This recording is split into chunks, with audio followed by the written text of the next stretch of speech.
Hello mga kabibig! Welcome back sa ating bagong YouTube channel. To ang pinakamaingay nga YouTuber sa balat ng YouTube. Ako si Kabibig, maglebak-lebak na tao with evidence. Kapapasok lang na balita, breaking news, isang pasabog.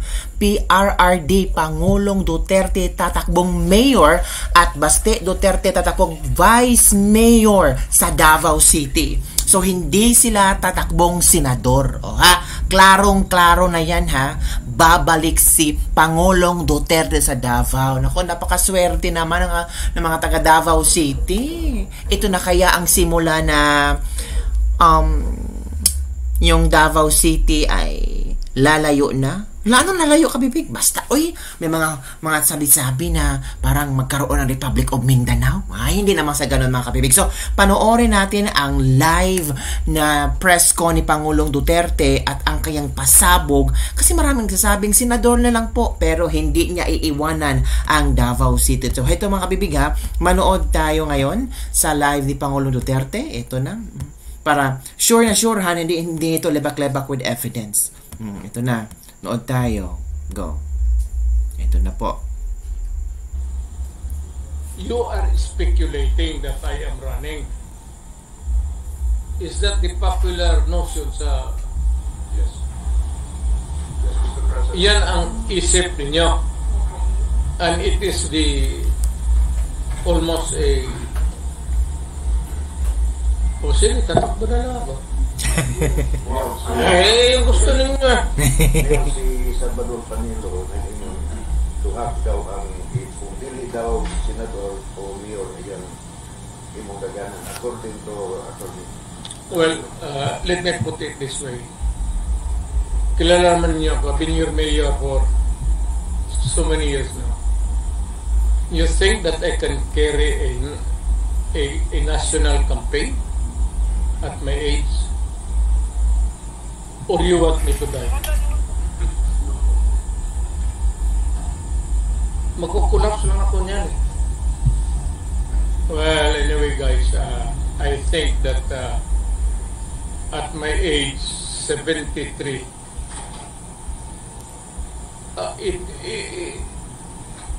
mukhang hindi ko na kaya. Let us be realistic about it. So are you considering local position? Well, I am open to suggestions from the media. What do you think I should be gunning for? You yan. Mayor. Of course, ikaw. Sino pa? Of course. Mayor. Mayor tayo. So, kaya mo pa, Mayor? Kaya mo pa? Sa Mayor. Yan ang gusto. Is it a public clamor? Among sa media? Is the media's sentiment now reflect the community ano? Yes, of course. Gusto ng tao, ibig sabihin? Yes. Sige, magmayo tayo. What? Saya naman. What will happen to Mayor Baste? He should be the vice mayor. Oh. Kasi ako matanda na, 73 ako ngayon. I should be, I think about mga 75, 76.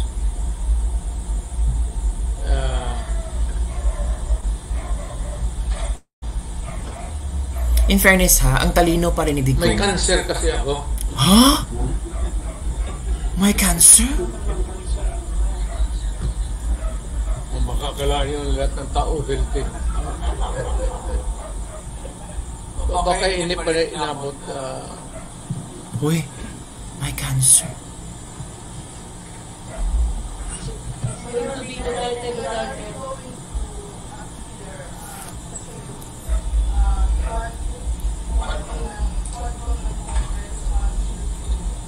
Kagulat naman yung pasabog ni Digong, may cancer siya.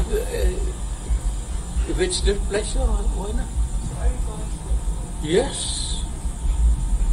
Ano gusto nang malaman sa akin?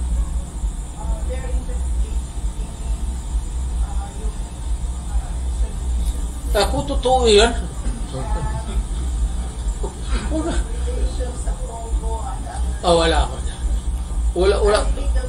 Wala tayong pugo. Kaya nga namamatay yung mga tao dito dahil dyan sa illegal drugs. Pogo, that is, we are too far away from that. Hindi mo ka alam maglaro ng pogo? Alam mo maglaro ng pogo? So you're going to appear, Mayor? Sa Congress? Well, if they will invite me, I just hope that they would ask educated questions. Educated question. Na yung mga pulis natin, mga kaibigan ng Albert, ngayon, contact sila mukhang hindi makaka-Christmas with their family dahil They will have legally. Ikukonsulta ko sa mga abogado. I would leave it to the lawyers to hindi ako practicing lawyer, so I would not know the dynamics of what are the rules now. All that I can do is to provide them with lawyers. Tutulong talaga ako sa police pati military. Tingnan nyo. Lalo na in the performance of their duty, itataya ko pati ang sarili kong reputasyon. any comment about the Congress? You've been a congressman here. Tapos ngayon, ang Congress mukhang naging investigating body, mas masawag mo sa NBI na contempt ng kanilang mga resource person. Ang suggestion ko nga, i-abolish na ng NBI, pati police sila na lang. Tama, di ba? Tama, sila na lang. That's my suggestion. You tell them. Sila na lang, kasi mas magaling pa sila. Mayor, ang sabi ni Inday, may Duterte tatakbo ng senador. Sino kaya? Paulo, Basti, or you? Not me. Hindi ko na kaya sa. Basti siguro? Ano ba? I really do not know. Hindi kami nag-uusap eh. Isipan nila ngayon. Truth to tell, we have yet to sit down at this very late filing na of what we would like things to happen sa aming political life. Ako, I'm ready to retire. Hindi naman ako sa marunong, but maybe the desire to be senator, mayor, or nandyan, but ang problema, ang katawan, ang Tama. hindi na. Tama din ang desisyon ni Pangulong Duterte. May trabaho kasi yan eh. And if it would entail or require me to travel a lot, physical movement, mukhang hindi ko na. May ano kasi ako, may imbalance. Kasi yung pera ko sa right pocket, pati sa left, hindi it's not even. Wala na ang pera eh. Kaya baka tatakbo ako. Totoo. Sino magdadagdag sa PDP line-up for senators? Sa totoo talaga, frankly, wala pa akong hindi ko pa na I have yet to read the list na nag-file ng ano nila, COC. candidacy. Hindi ko alam sino yung nagtuloy, sino hindi. Kuya Mayor, kung sa'yo debate sa usa ka famous na Rodrigo Duterte na aniyang kapo na nagkaroon sa politika.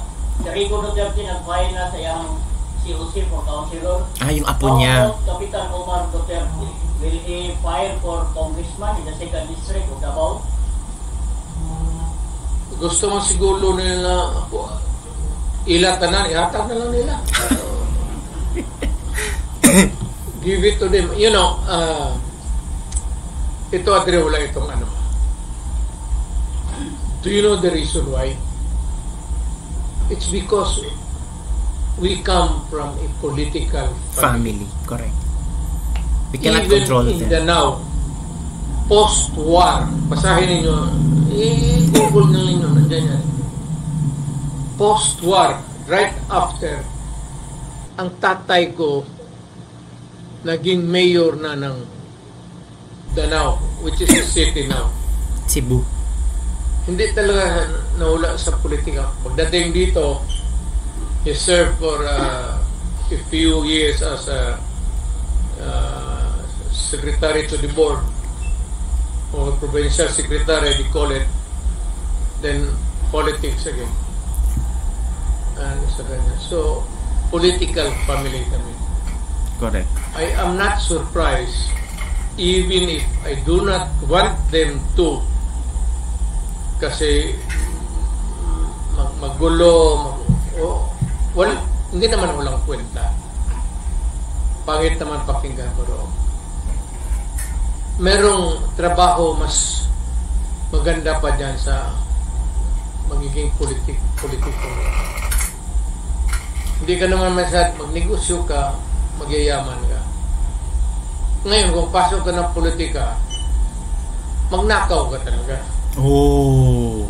To assure you of a comfortable and luxurious retirement.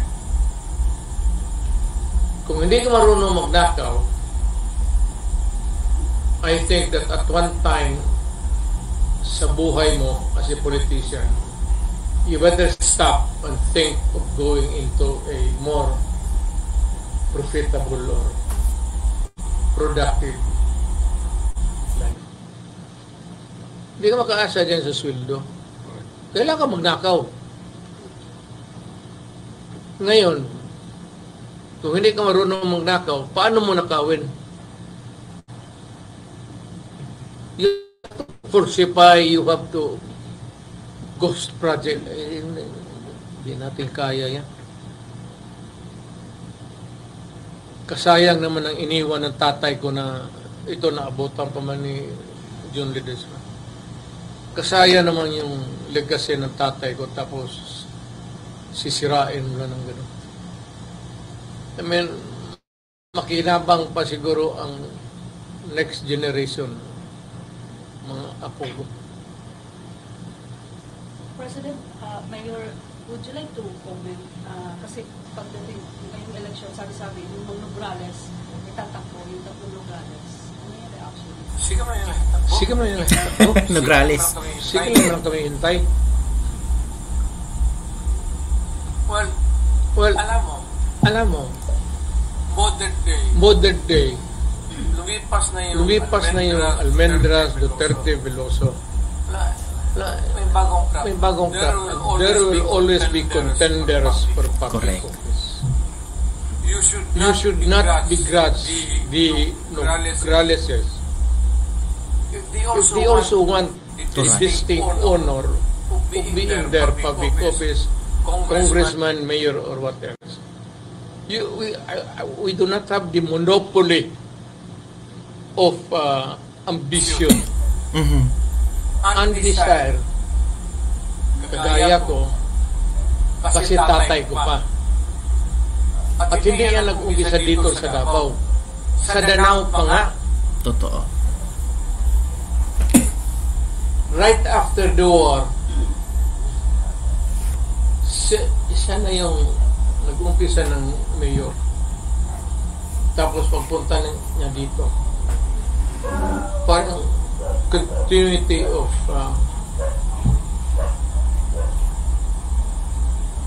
so yung politika hindi talaga naalis sa buhay namin. At most, maybe in all probability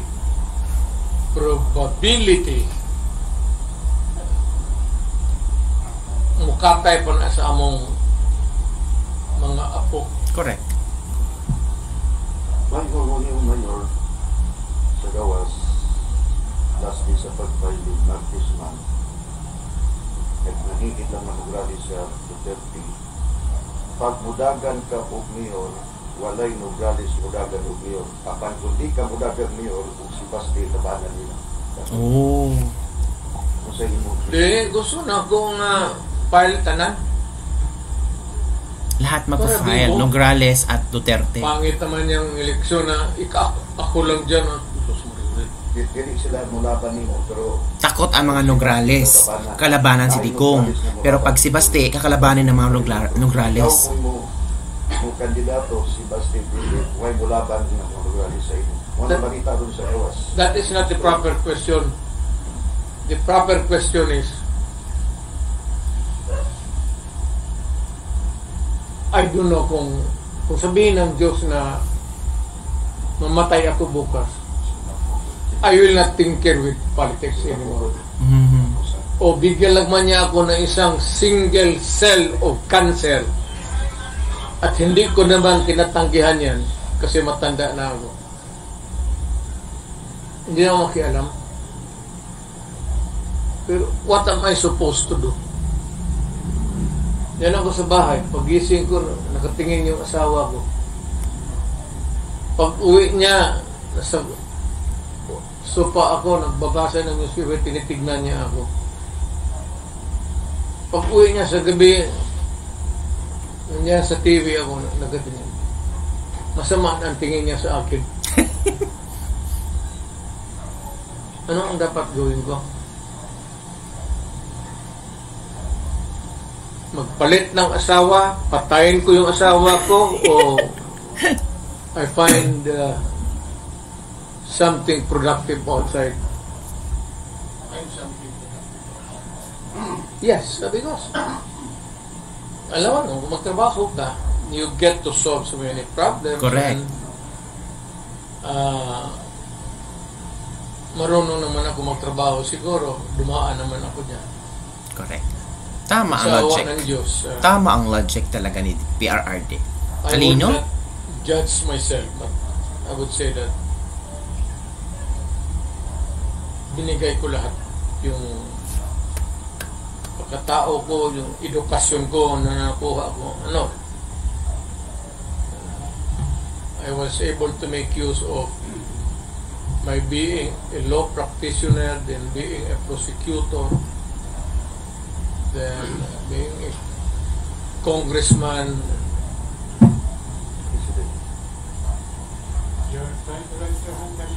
So, yun po mga kabibig, nakita natin yung press ko ni Pangulong Duterte. So, tatakbo siyang mayor at si Basti Duterte yung tatakbong vice mayor. So, ano ang iyong komento tungkol dito mga kabibig? Hindi siya tatakbong senador mga kabibig. So, ano na? Sino na lang ang ating senador? So, sana maghintay tayo kung sino i-endorse ni Pangulong Duterte sa PDP. Doon na nating bubutuhan, ha? So, yun po mga kabibig. Don't forget to like, subscribe, and share this video. Bye everyone. See you next time.